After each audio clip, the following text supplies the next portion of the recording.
பிரியமானவர்களே, அன்பர் இயேசுவின் நாமத்தில் நல்வாழ்த்துக்கள். சந்தோஷமா இருக்கீங்களா? நம் அருள்நாதர் உயிரோடு எழுந்தார், மரணத்தை ஜெயித்தார். பாருங்க, எவ்வளோ பெரிய உலக அதிசயங்கள் அப்படின்னு எதெல்லாமோ சொல்றோம். மரணத்தை ஜெயித்தார். பிரியமானவர்களே, நம் பிதாவாகிய தேவன் நம் அருள்நாதர் இயேசுவுக்கு ஒரு சுதந்திரத்தை கொடுத்தார். சுதந்திரம்னா தகப்பனிடத்திலிருந்து பிள்ளைகளுக்கு கடந்து வருகிற உரிமை சொத்து. ஒரு உரிமை சொத்தை கொடுத்தார். அதுதான் அளவிட முடியாத ஒரு வல்லமை. அது என்ன வல்லமைன்னா உயிர்த்தெழுதலின் வல்லமை. அது அளவிட முடியாது, அது இப்படித்தான் சொல்லவே முடியாது. அவ்வளவு பெரிய ஒரு உரிமை சொத்தை தன் குமாரனுக்கு அவர் கொடுத்தார். அதி நிமித்தம் மரணம் நம் அருள்நாதர் இயேசுவை அது கட்டி போட முடியல. பாதாளம் அவர் மேல் ஜெயமெடுக்க முடியவில்லை. அவர் ஏசாயா 5ஆம் அதிகாரம் 8வது வசனம் சொல்லுகிறது, அவர் மரணத்தை ஜெயமாக விழுங்குவார். தீர்க்கதரிசியினுடைய வார்த்தை அப்படியே நடந்தது. பாதாளம் அவரை மேற்கொள்ள முடியவில்லை. மரணம் அவரை கட்டி போட முடியவில்லை. அப்படிப்பட்ட ஒரு பவர், ஒரு வல்லமையை பிதாவாகிய தேவன் தன் குமாரனுக்கு சுதந்திரமாய் கொடுத்தார். அது என்ன வல்லமைன்னு சொல்லி நம்ம பார்க்க போறோம். ரோமர் 8ஆம் அதிகாரம் 11வது வசனம், அன்றியும் கிறிஸ்துவை மரித்தோரிலிருந்து எழுப்பினவருடைய ஆவி உங்களில் வாசமாய் இருந்தால், கிறிஸ்துவை மரித்தோரிலிருந்து எழுப்பினவர் உங்களில் வாசமாயிருக்கிற தம்முடைய ஆவியினாலே சாவுக்கேதுவான உங்கள் சரீரங்களையும் உயிர்ப்பிப்பார். அவ்வளவுதான். அது என்ன வல்லமை? கிறிஸ்துவை மரித்தோரில் இருந்து எழும்ப பண்ணினவருடைய ஆவியின் வல்லமை. எழும்ப பண்ணினவர் யாரு? பிதாவாகிய தேவன், அப்பா பிதா. அவர்தான் கிறிஸ்துவை மரித்தோரில் இருந்து எழும்ப பண்ணினார். அவருடைய ஆவியின் வல்லமை கிறிஸ்துவுக்குள்ள நிரம்பி இருந்துச்சான். அதை சுதந்திரமாய் தன் குமாரனுக்கும் கொடுத்தாராம். இன்னைக்கு அதே சுதந்திரத்தை நமக்கும் கொடுத்திருக்கிறாராம். அப்படித்தான் இந்த வசனம் சொல்லுகிறது. கிறிஸ்துவை மரித்தோரிலிருந்து எழுப்பினவருடைய ஆவி உங்களுக்குள் வாசமாயிருந்தால், கிறிஸ்துவை மரித்தோரிலிருந்து எழுப்பினவர் சாவுக்கேதுவான உங்கள் சரீரங்களையும் உயிர்ப்பிப்பார். அவ்வளவுதான். அந்த இயேசுவை மரித்தோரில் இருந்து எழுப்பினவருடைய அந்த ஆவியின் வல்லமை அவ்வளவு பெருசு. அது பாதாளத்தால அடக்கி போட முடியாத வல்லமை, மரணத்தால கட்டப்பட முடியாத ஒரு வல்லமை. எவ்வளோ பெரிய வல்லமை இல்லை? யோசித்து பார்த்துருக்கோமா நம்ம? அவ்வளோ பெரிய வல்லமையை அவர் நமக்கு சுதந்திரமாய் கொடுக்கிறார். நமக்கு உங்களில் வாசமாய் இருந்தால் அப்படின்னு எழுதியிருக்காரு. அப்போ அந்த வல்லமையை உங்களுக்கும் கொடுக்கிறார். இயேசுவை கட்டி போட முடியாத, மரணத்தால் கட்டி போட முடியாத வல்லமை, அது பிதாவாகிய தேவனுடைய ஆவியின் வல்லமை. எப்படிப்பட்ட வல்லமை பாருங்க! அந்த வல்லமையினால்தான் அவர் உயிரோடு எழுந்தார். எவ்வளோ பெரிய ஒரு வல்லமையை நமக்குள்ள வச்சிருக்காரு. நம்ம யோசித்து பார்த்துருக்கோமா? நம்ம யோசித்து பார்த்துருந்தா தலனுமுன்னு நடந்திருப்போம் இல்லையா? பிரியமானவர்களே, சில நேரம் நம்ம சொல்லுவோம், நான் குப்பை, நான் தூசி, நான் அழுக்கு. பிரியமானவர்களே, அப்படிலாம் அப்பா சொல்லவே இல்லை. கிறிஸ்துவை மரித்தோரிலிருந்து எழுப்பினவருடைய அந்த பலமிக்க ஆவியின் வல்லமை உனக்குள்ளே இருக்கு. அதனால நீயும் சாவை ஜெயிக்க முடியும், சாவுக்கு எதுவான உங்கள் சரீரங்கள் உயிரடைய முடியும் அப்படின்னு சொல்லியிருக்காரு. பிரியமானவர்களே, எவ்வளோ ஒரு அற்புதமான வல்லமையை பிதாவாகிய தேவன் நமக்குள் வைத்திருக்கிறார் பாருங்கள். அதனால அநேக காரியங்களில் நாம் ஜெயமுடையவர்களாகவே இந்த உலகத்தில் அநேகம் அல்ல எல்லா காரியங்களிலும் நாம் ஜெயமுடையவர்களாய் காணப்பட முடியும் என்று வேதம் நமக்கு சொல்லுகிறது. அந்த வல்லமை அப்படிப்பட்டது. ரோமர் 8:11 சொல்லப்பட்ட வல்லமை அப்படிப்பட்ட ஒரு வல்லமை. அது நம் பிதா நமக்கு சுதந்திரமாய் கொடுக்கிற வல்லமை. பிரியமானவர்களே, பிலிப்பியர் 4:13 சொல்லுகிறது, என்னை பலப்படுத்துகிற கிறிஸ்துவினாலே எல்லாவற்றையும் செய்ய எனக்கு பலனுண்டு. அது என்ன பலன்? அது என்ன வல்லமை? கிறிஸ்துவை மரித்தோரில் இருந்து எழுப்பினவருடைய ஆவியின் அந்த உயிர்ப்பிக்கிற வல்லமை, உயிர்ப்பிக்கிற வல்லமை, உயிரோடு எழும்ப பண்ணுகிற வல்லமை, புதுப்பிக்கிற வல்லமை, புதுவாழ்வை உண்டு பண்ணுகிற வல்லமை. அது நமக்குள்ள இருக்கிறதுனால பலகீனம் நம்மை மேற்கொள்ளாதா? நம்மை பலப்படுத்துகிற ஆவி, ஆத்மா, சரீரத்திலே நம்மை பலப்படுத்துகிற கிறிஸ்துவினாலே எல்லாவற்றையும் செய்ய எனக்கு பலனுண்டு. எதனால? ரோமர் 8:11 சொல்லப்பட்ட அந்த பிதாவாகிய தேவனுடைய வல்லமை, கிறிஸ்துவை உயிரோடு எழும்ப பண்ணின வல்லமை, ஆவியின் வல்லமை நமக்குள்ள இருக்குல்ல. யோசித்து பார்த்துருக்கோமா?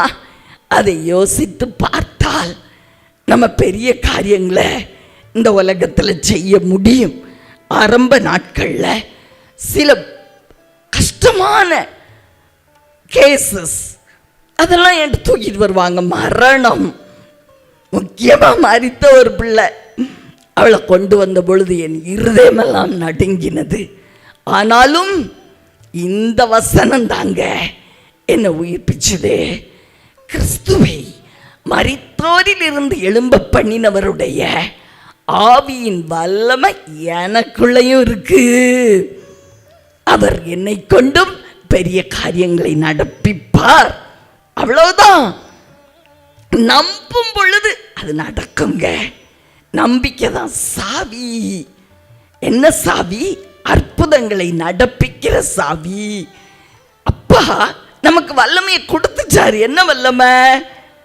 உயிர் தெழுப்புகிற வல்லமை, உயிர் தெழுதலின் வல்லமை, உயிர்ப்பிக்கிற வல்லமை, புதுவாழ்வை உண்டு பண்ணுகிற வல்லமை, மறுபடியும் எழும்ப பண்ணுகிற வல்லமை, கிறிஸ்துவை மரித்தோரிலிருந்து எழுப்பின பிதாவாகிய தேவனுடைய ஆவியின் வல்லமை.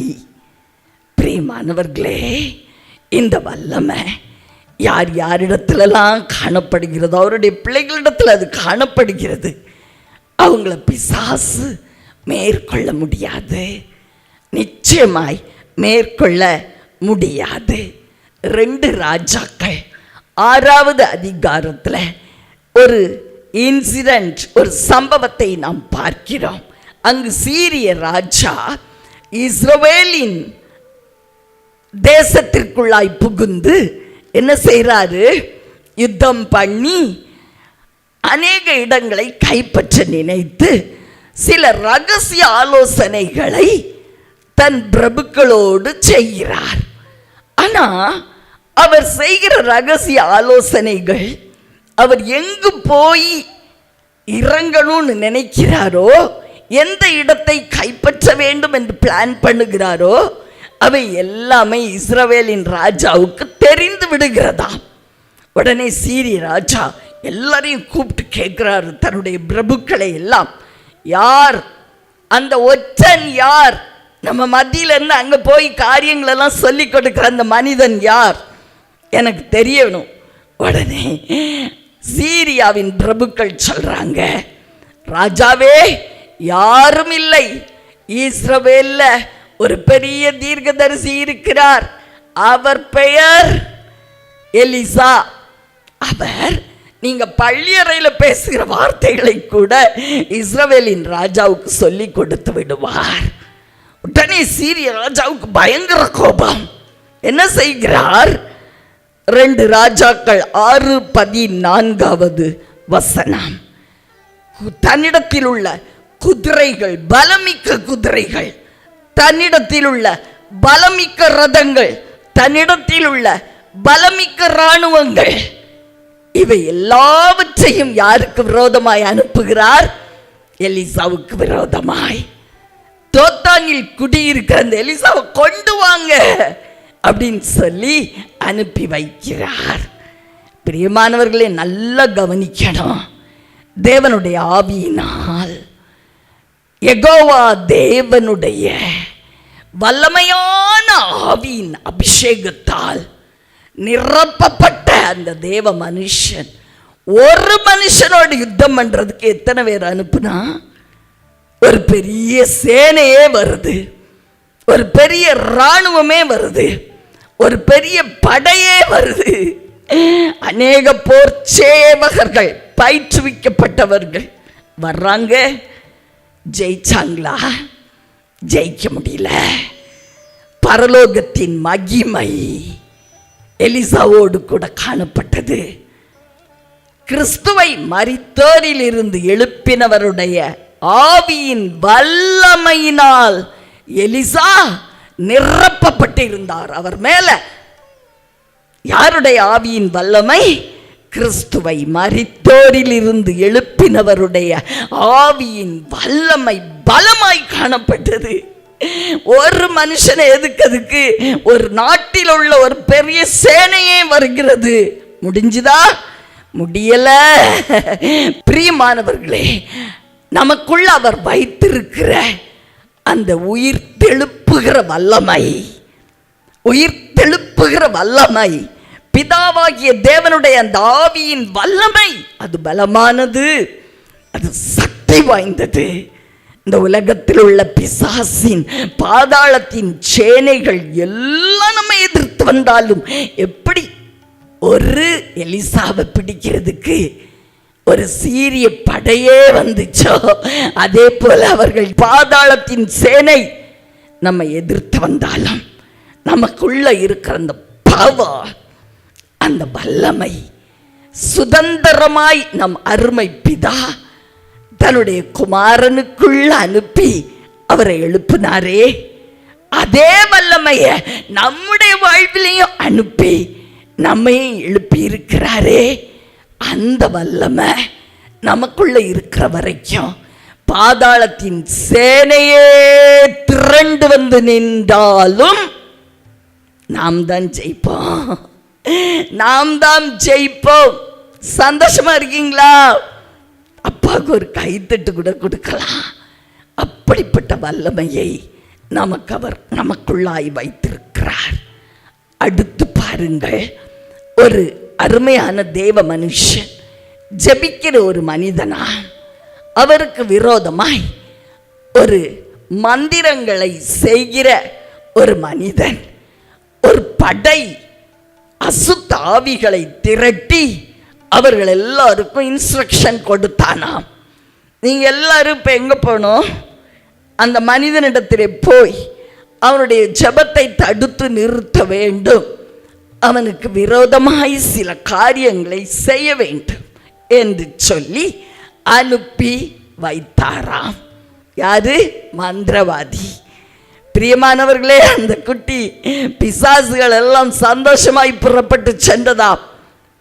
ஆனா போகும்போது அந்த மனிதனுடைய அறையிலே அவனுடைய உள்ளத்துல அவனை சுற்றிலும் காணப்பட்ட ஒரு மகிமை, ஒரு வல்லமை, அதை பார்த்து நடுநடுங்கி திரும்ப தன்னை அனுப்பி வைத்த மந்திரவாதியினிடத்திலே ஓடி வந்துருச்சான். அது என்ன வல்லமையாம்? இயேசுவை மரித்தோரிலிருந்து எழுப்பின பிதாவாகிய தேவனுடைய ஆவியின் வல்லமை ஒரு வெளிச்சமாய் பிரகாசமாய் அந்த மனிதனுக்குள்ளே காணப்பட்டதாம்.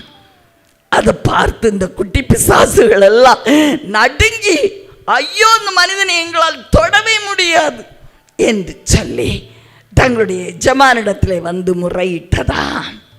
பிரியமானவர்களே, எவ்வளவு பெரிய வல்லமையை அவர் நமக்குள்ளாய் வைத்திருக்கிறார். கிறிஸ்துவை, இயேசுவை மரித்தோரில் இருந்து எழுப்பினவருடைய ஆவியின் வல்லமை, அது உயிர்த்து எழுப்புகிற வல்லமை, உயிர்ப்பிக்கிற வல்லமை, மறுபடியும் புதுவாழ்வு கொடுக்கிற வல்லமை, வெளிச்சம், உயிர், அது ஜீவன். பிரியமானவர்களே, அந்த வல்லமைய நமக்கும் கொடுத்திருக்கேன்னு சொல்றாரு. உங்களுக்குள் வாசமாயிருந்தால் கிறிஸ்துவை மரித்தோரில் இருந்து எழுப்பினவர் சாவுக்கு எதுவான உங்கள் சரீரங்களையும் உயிர்ப்பிப்பார். அவ்வளவுதான். பிரியமானவர்களே, எப்படிப்பட்ட வல்லமையை நம்ம அப்பா நமக்கு சுதந்திரமாய் கொடுத்திருக்கிறார். குமாரனாகிய இயேசுவுக்கு மாத்திரம் அல்ல, நமக்கும் சுதந்திரமாய் கொடுத்திருக்கிறாரே. அவருடைய அன்புக்கு நன்றி செலுத்துவோமா? அடுத்து பாருங்கள், ஒரு நல்ல ஒரு ஊழியக்காரர் மலைப்பகுதியிலே ஊழியத்திற்கு சென்றாராம். அங்கு குரங்குகளும் சர்ப்பங்களும் நிறைந்த ஒரு பகுதியாய் அது காணப்பட்டதாம். பிரியமானவர்களே, அந்த மனுஷன் பயந்து நடுங்கிக் கொண்டு சென்ற பொழுது அவருக்கு சொல்லப்பட்ட, ஏற்கனவே அவர் அறிந்திருந்தபடி ஒரு பெரிய சர்ப்பம் ஒன்று படுத்திருந்ததை பார்த்தாரா. ஆனால் அது அசையாம படுத்திருந்துச்சான். இவர் தாண்டி போகவா வேண்டாமா அப்படின்னு சொல்லி யோசித்து கொண்டே இருந்த பொழுது அவருக்குள் ஊற்றப்பட்டிருந்த அந்த வல்லமையின் மகிமையை குறித்து தேவன் அவரோடு இடைப்பட்டு பேசினார். அந்த சர்ப்பத்தை கவனித்து பார், அது பலனற்று கிடக்கும்படியாய் நான் செய்திருக்கிறேன். எப்படிங்க அதை பலனற்றவனாய் தேவன் மாற்றினார்? கல்வாரி சிலுவையில் பொல்லாத பிசாசின் பலன், சக்தி, தந்திரங்கள், திட்டங்கள், ஆலோசனைகள் எல்லாவற்றையும் உரிந்து போட்டு முறியடித்து அவன் தோற்று போய் சிலுவையின் மறுபக்கம் விழுந்து கிடக்கும்படி செய்து விட்டார்.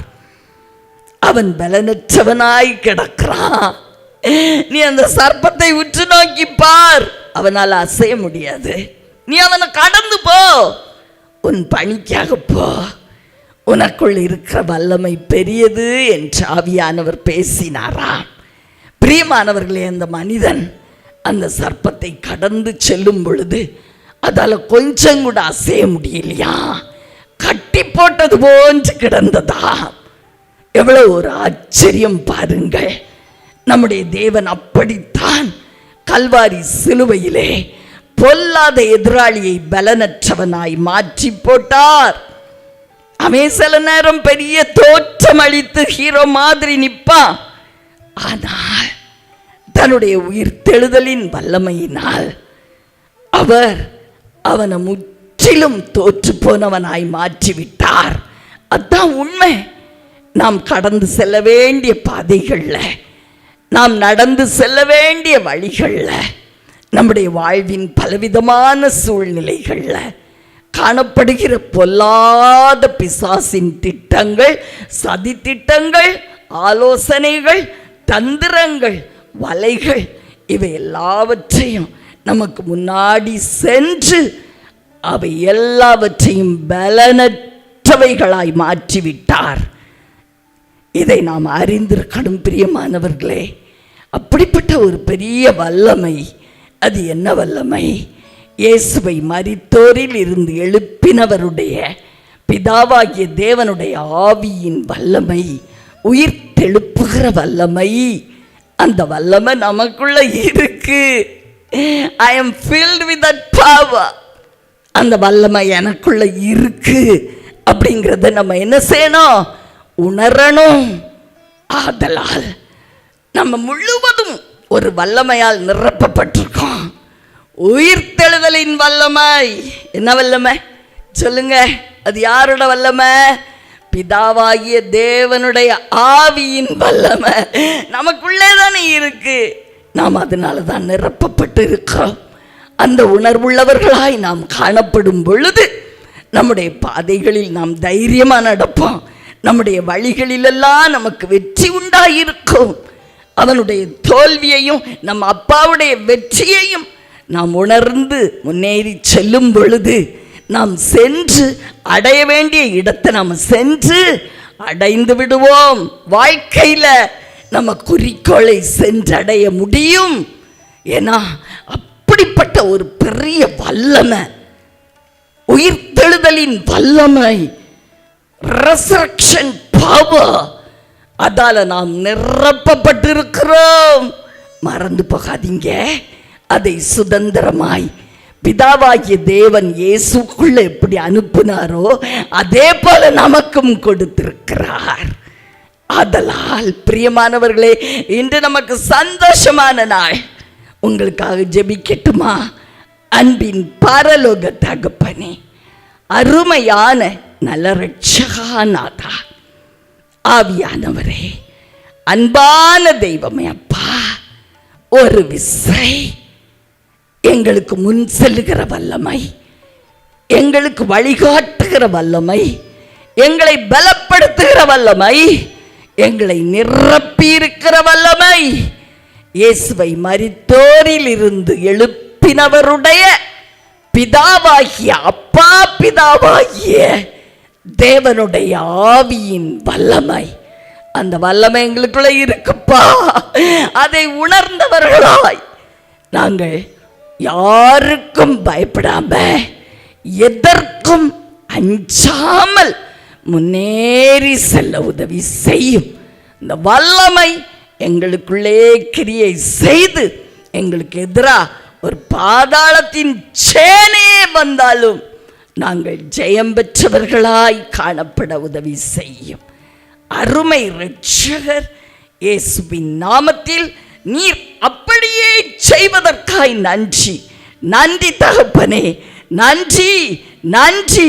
உம்முடைய உயிர்த்தெழுதலின் வல்லமை என் ஜனங்கள் மத்தியிலே இன்னைக்கு இறங்கி வந்தவர்களை நிரப்பி ஆட்கொள்ளட்டும் சுவாமி.